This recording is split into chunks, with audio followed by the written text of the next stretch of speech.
നമ്മൾ ഈ വീഡിയോയിൽ നോക്കുന്നത് ക്ലാസ് 10ത്തെ physics chapter 1 effects of electric current എന്നുള്ള ചാപ്റ്റർ ആണ്. വൈദ്യുത പ്രവാഹത്തിന്റെ ഫലങ്ങൾ, ഇഫക്ട്സ് ഓഫ് ഇലക്ട്രിക് കറന്റ്. എന്താണ് ഈ ഇഫക്ട്സ് ഓഫ് ഇലക്ട്രിക് കറന്റ് എന്ന് ചോദിച്ചാൽ, നമ്മൾ ഇലക്ട്രിസിറ്റി ഒരു ഉപകരണത്തിലേക്ക് അല്ലെങ്കിൽ ഒരു ഡിവൈസിലേക്ക് കൊടുക്കുമ്പോൾ ആ ഉപകരണത്തിൽ അത് എന്തായി മാറുന്നുവോ അതാണ് ഇലക്ട്രിസിറ്റിയുടെ ആ ഉപകരണത്തിലുള്ള ഫലം അല്ലെങ്കിൽ ഇഫക്റ്റ് എന്ന് പറയുന്നത്. ഒന്നുകൂടെ പറയാം, നമ്മൾ ഇലക്ട്രിസിറ്റി ഒരു ഉപകരണത്തിലേക്ക് അല്ലെങ്കിൽ ഒരു ഡിവൈസിലേക്ക് കൊടുക്കുമ്പോൾ ആ ഉപകരണത്തിൽ അത് എന്തായി മാറുന്നുവോ അത് ഇലക്ട്രിസിറ്റിയുടെ ആ ഉപകരണത്തിലുള്ള ഇഫക്റ്റ് ആണ് എന്ന് നമുക്ക് പറയാം. സപ്പോസ് നമുക്ക് എക്സാമ്പിൾ ആയിട്ട് എടുക്കാം. ഞാനൊരു ഇലക്ട്രിക് ബൾബ് എടുത്തു. ഒരു ബൾബ്, അതിലേക്ക് ഇലക്ട്രിക് കറന്റ് ഞാൻ സപ്ലൈ ചെയ്യുകയാണെങ്കിൽ ആ ബൾബിൽ നിന്ന് കിട്ടുന്നത് എന്തായിരിക്കും? ലൈറ്റ് എനർജി ആയിരിക്കും. So when the electric bulb is supplied with electrical energy, this bulb will give us light energy. അടുത്തൊരു എക്സാമ്പിൾ നോക്കാം. അടുത്തത് നമ്മളൊരു ഇൻഡക്ഷൻ കുക്കർ എടുത്തിട്ടുണ്ട്. ഇൻഡക്ഷൻ കുക്കറിലേക്ക് നമ്മൾ ഇലക്ട്രിക് കറന്റ് കൊടുക്കുകയാണെങ്കിൽ നമുക്ക് എന്ത് എനർജി ആയിരിക്കും കിട്ടുന്നുണ്ടാവുക? ഇൻഡക്ഷൻ കുക്കർ ചൂടാവും. സോ ഹീറ്റ് എനർജി, താപോർജ്ജമാണ് അവിടെ ജനറേറ്റ് ചെയ്യപ്പെടുക. അടുത്തൊരു എക്സാമ്പിളിൽ അയോൺ ബോക്സ് എടുത്തിട്ടുണ്ട്. അയോൺ ബോക്സിലേക്ക് ഇലക്ട്രിക് കറന്റ് കൊടുത്തു കഴിഞ്ഞു കഴിഞ്ഞാൽ അയോൺ ബോക്സ് കിട്ടുന്ന ഇലക്ട്രിക് കറന്റ് കാരണം എന്ത് എഫക്റ്റ് ആണ് അയോൺ ബോക്സിൽ ഉണ്ടാവുക? അയോൺ ബോക്സ് ചൂടാവും. സോ അവിടെ പ്രൊഡ്യൂസ് ചെയ്യുന്നത് എന്താണ്? ഹീറ്റ് എനർജി അവിടെ പ്രൊഡ്യൂസ് ചെയ്യപ്പെടും. മറ്റൊരു എക്സാമ്പിൾ നോക്കിയാൽ, ഒരു മിക്സർ ഗ്രൈൻഡർ, മിക്സി എടുത്തിട്ടുണ്ട്. മിക്സിക്ക് ഇൻപുട്ടായിട്ട് നമ്മൾ ഇലക്ട്രിക് കറന്റ് കൊടുത്തു കഴിഞ്ഞാൽ എന്ത് സംഭവിക്കും? മിക്സിയുടെ ഉള്ളൊരു മോട്ടർ ഉണ്ട്. ആ മോട്ടർ റൊട്ടേറ്റ് ചെയ്യും. അത് കാരണം അവിടെ ഉണ്ടാവുന്നത് മെക്കാനിക്കൽ എനർജിയാണ്. അപ്പൊ മിക്സിക്ക് ഇലക്ട്രിക്കൽ കറന്റ് കിട്ടിക്കഴിഞ്ഞു കഴിഞ്ഞാൽ അതിന്റെ എഫക്റ്റ് ആയിട്ട് പ്രൊഡ്യൂസ് ചെയ്യപ്പെടുന്നത് എന്ത് എനർജിയാണ്?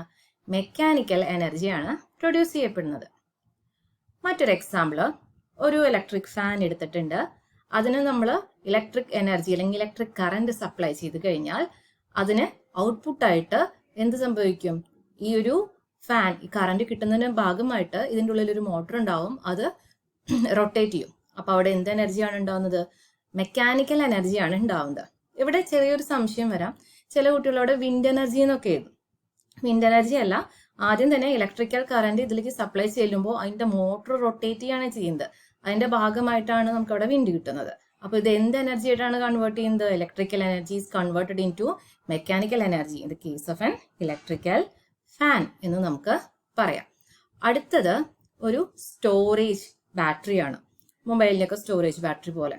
സോ ഞാനിവിടെ ഇലക്ട്രിക്കൽ കറന്റ് സ്റ്റോറേജ് ബാറ്ററിയിലേക്ക് കൊടുക്കുകയാണ്. അപ്പൊ ഞാൻ കൺസിഡർ ചെയ്യുന്ന ഒരു സിറ്റുവേഷൻ എന്ന് പറയുന്നത് വൈൽ ചാർജിങ് ചെയ്യുന്ന സമയത്ത് ഇലക്ട്രിക് കറന്റ് ഈ സ്റ്റോറേജ് ബാറ്ററിയിലേക്ക് ചെല്ലുമ്പോൾ കിട്ടുന്ന ഇലക്ട്രിക് കറന്റിനെ അത് എന്തായിട്ടായിരിക്കും സ്റ്റോർ ചെയ്യുന്നുണ്ടാവുക? കെമിക്കൽ എനർജി ആയിട്ടായിരിക്കും സ്റ്റോർ ചെയ്ത് വെക്കുന്നുണ്ടായിരിക്കുക. സോ ഈ എക്സാമ്പിൾസ് ഒക്കെ പഠിക്കുക. നിങ്ങൾക്ക് 1 വേർഡ് ക്വസ്റ്റ്യൻസോ അല്ലെ ചെറിയ മാർക്കിന്റെ ക്വസ്റ്റ്യൻസോ ആയിട്ട് വേണമെങ്കിൽ ചോദിക്കാവുന്നതാണ്. അടുത്തത് heating effect of electric current എന്നുള്ളതാണ് നമുക്ക് നോക്കാനുള്ളത്. Heating effects of electric current എന്ന് പറയുമ്പോൾ, when an electric current passes through a conductor, the conductor becomes hot after some time and produces heat. This is called heating effect of electric current എന്ന് നമുക്ക് പറയാൻ സാധിക്കും. ഒരു കണ്ടക്ടറിൽ കൂടെ current കടന്നു പോകുമ്പോൾ കുറച്ച് സമയം കഴിഞ്ഞാൽ കറന്റ് കടന്നു പോകുന്നത് കാരണം ആ കണ്ടക്ടർ ചൂടാവും. ഓക്കെ, എന്നിട്ട് ചൂടായിട്ട് ഹീറ്റ് പ്രൊഡ്യൂസ് ചെയ്യും. ഈ ഒരു എഫക്റ്റിനെയാണ് നമ്മൾ ഇലക്ട്രിക് കറന്റിന്റെ ഹീറ്റിംഗ് എഫക്റ്റ് അല്ലെങ്കിൽ heating effect of electric current എന്ന് നമ്മൾ പറയുന്നത്. ഇതിന് ഭാഗമായിട്ട് നമ്മുടെ ടെസ്റ്റിൽ ഒരു എക്സ്പെരിമെന്റ് കൊടുത്തിട്ടുണ്ട്. ഹീറ്റിംഗ് എഫക്റ്റ് ഓഫ് ഇലക്ട്രിക് കറന്റിന്റെ ഭാഗമായിട്ട് ഒരു നിക്രോം വയർ, ഒരു 6 വോൾട്ട് ബാറ്ററിയും ഒരു സ്വിച്ചുമായിട്ട് കണക്ട് ചെയ്തിട്ടുണ്ട്. When the switch is on, നമ്മുടെ ഈ വയറിൽ കൂടെ കറന്റ് ഫ്ലോ ഉണ്ടാവും. കറന്റ് ഈ നിക്രോം വയറിന് കിട്ടിക്കഴിഞ്ഞാൽ ഈ നിക്രോം വയർ എന്താവും?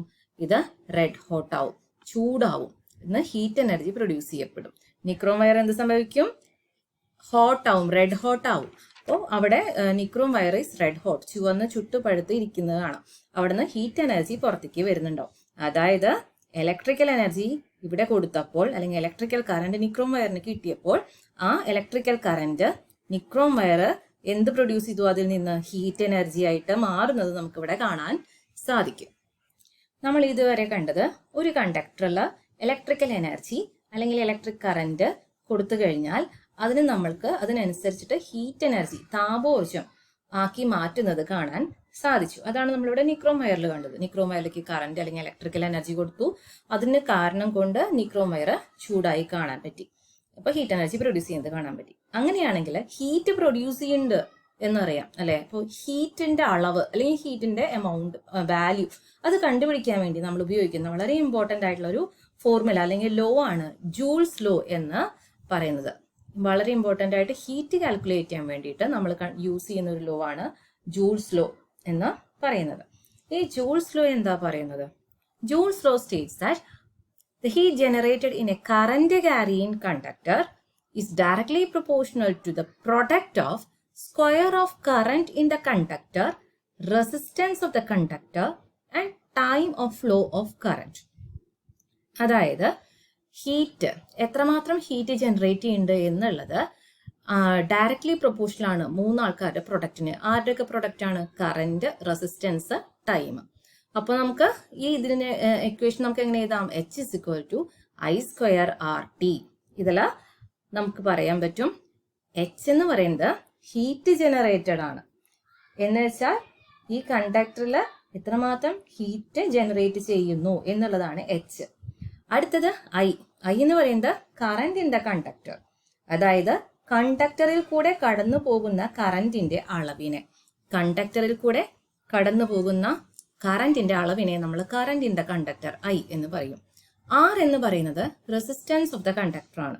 റെസിസ്റ്റൻസ് എന്ന് പറയുമ്പോൾ റെസിസ്റ്റൻസ് ഓഫ് ദ കണ്ടക്ടർ എന്ന് പറഞ്ഞു കഴിഞ്ഞാൽ എടുത്തിരിക്കുന്ന കണ്ടക്ടറിന്റെ പ്രതിരോധത്തെ അല്ലെങ്കിൽ റെസിസ്റ്റൻസിനെ, എടുത്തിരിക്കുന്ന കണ്ടക്ടറിന്റെ പ്രതിരോധത്തെ അല്ലെങ്കിൽ റെസിസ്റ്റൻസിനെ നമുക്ക് R എന്ന് അല്ലെങ്കിൽ റെസിസ്റ്റൻസ് ഓഫ് ദ കണ്ടക്ടർ എന്ന് പറയാം. T എന്ന് പറയുന്നത് time of flow of current ആണ്. Time of flow of current എന്ന് വെച്ചാൽ എടുത്തിരിക്കുന്ന കണ്ടക്ടർ, ഈ ഒരു കണ്ടക്ടറിൽ കൂടെ എത്ര സമയം ഈ കറന്റ് ഫ്ലോ ചെയ്യുന്നു എന്നുള്ളതാണ് ടി. എടുത്തിരിക്കുന്ന കണ്ടക്ടറിൽ കൂടെ എത്ര സമയം കറന്റ് ഫ്ലോ ചെയ്യുന്നു എന്നുള്ളതാണ് നമ്മൾ ടി എന്ന് ഉദ്ദേശിക്കുന്നത്. അതായത് time of flow of current, എത്ര സമയം കറന്റ് ആ കണ്ടക്ടറിൽ കൂടെ ഫ്ലോ ചെയ്യുന്നു. സോ നമുക്ക് ഫൈനലി നമുക്ക് എങ്ങനെ എഴുതാൻ പറ്റും? H is equal to I² RT. ഇതാണ് നമ്മുടെ ജൂൾസ് ലോ അനുസരിച്ചിട്ടുള്ള ഹീറ്റ് കണ്ടുപിടിക്കാനുള്ള ഇക്വേഷൻ എന്ന് പറയുന്നത്. ഇതിൽ ഹീറ്റിന്റെ യൂണിറ്റ് എന്ന് പറയുന്നത് ജൂൾ ആണ്. ക്യാപിറ്റൽ J വെച്ച് നമുക്ക് റെപ്രസെന്റ് ചെയ്യാം. കറന്റ് ഐയുടെ യൂണിറ്റ്, സ്റ്റാൻഡേർഡ് SI യൂണിറ്റ് എന്ന് പറയുന്നത് ആംപിയർ ആണ്. ക്യാപിറ്റൽ A വെച്ച് റെപ്രസെന്റ് ചെയ്യാം. റെസിസ്റ്റൻസ് ആറിന്റെ യൂണിറ്റ് എന്ന് പറയുന്നത് ഓം ആണ്. ഓമിന്റെ സിമ്പൽ ഇതാണ്. ആൻഡ് ടൈം എന്ന് പറയുന്നത് ടി വെച്ചാണ് റെപ്രസെന്റ് അല്ല, ടി എന്ന് പറയുന്നതാണ് ടൈം. അതിന്റെ യൂണിറ്റ് എന്ന് പറയുന്നത് സെക്കൻഡ് ആണ്. സ്മോൾ s വെച്ചിട്ടാണ് നമുക്കവിടെ റെപ്രസെന്റ് ചെയ്യാൻ സാധിക്കുന്നത്. ഇനി നമ്മൾ നേരത്തെ പറഞ്ഞു നമുക്ക് ഇതുവരെ അറിയാവുന്ന ഹീറ്റ് കണ്ടുപിടിക്കാനുള്ള ഒരു ഫോർമുല എന്ന് പറയുന്നത് I² RT ആണ് അല്ലെ. അങ്ങനെയാണെങ്കിൽ നമുക്ക് ഇക്വേഷൻ അറിയാം. അക്കോർഡിംഗ് ടു, ആദ്യം തന്നെ ഒരു കാര്യം പറയട്ടെ, കറന്റിനെ നമുക്ക് എങ്ങനെ എഴുതാം? I is equal to Q/T. കാരണം ജസ്റ്റ് കറന്റിന്റെ ബേസിക്സ് പറയാം. കറന്റ് എന്ന് പറയുന്നത് എന്താണ്?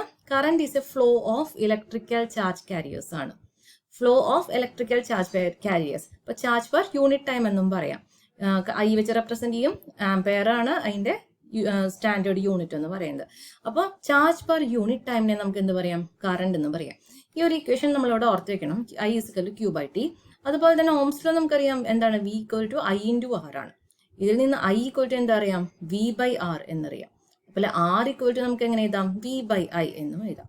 ഈ രണ്ട് ഇക്വേഷനും ഞാൻ ഈ I² RT എന്നുള്ള ഇക്വേഷനിൽ മാറ്റി മാറ്റി സബ്സ്റ്റിറ്റ്യൂട്ട് ചെയ്ത് ഹീറ്റിന് വേറെ ഫോർമുലാസ് ഉണ്ടാക്കാൻ പോവാണ്. ഫസ്റ്റ് I² RT ആദ്യത്തെ ആള് I equal to V/R ഞാൻ സബ്സ്റ്റിറ്റ്യൂട്ട് ചെയ്തു. അപ്പൊ I is equal to V/R. Pi square എന്താണ്? V²/R² into R into T. മുകളിലത്തെ ഒരു ആറും താഴത്തെ ഒരു ആറും കട്ടായി കഴിഞ്ഞാൽ ബാക്കി എന്താ ഉള്ളത്? V²R T. V²/R into T. V²/R into T എന്ന് പറയാം. അപ്പൊ നമുക്ക് ഹീറ്റിന് മറ്റൊരു ഇക്വേഷൻ കിട്ടി. അതെന്താണ്? V²/R into T.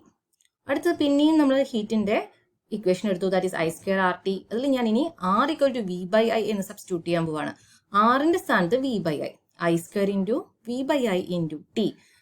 ഒരു ഐ താഴെയും ഒരു ഐ എവിടെയും കട്ടായി പോയി കഴിഞ്ഞാൽ ബാക്കി എന്താണുള്ളത്? ഐ വി ടി അല്ലെങ്കിൽ വി ഐ ടി എന്ന് നമുക്ക് എഴുതാൻ പറ്റും.